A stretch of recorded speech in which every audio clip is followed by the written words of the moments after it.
Hindi lahat ng tulala ay iniwan ng juwa. Yung iba, walang pera.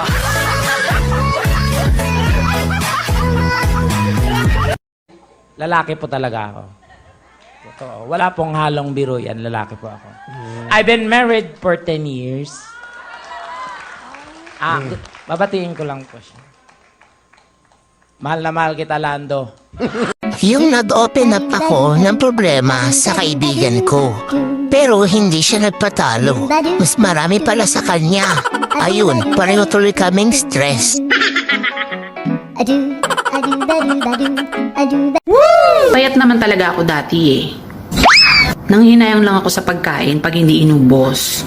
Di ba masama yun?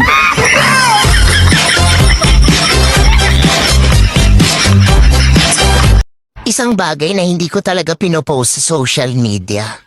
Alam mo kung ano? Pera. Kasi wala naman ako nun.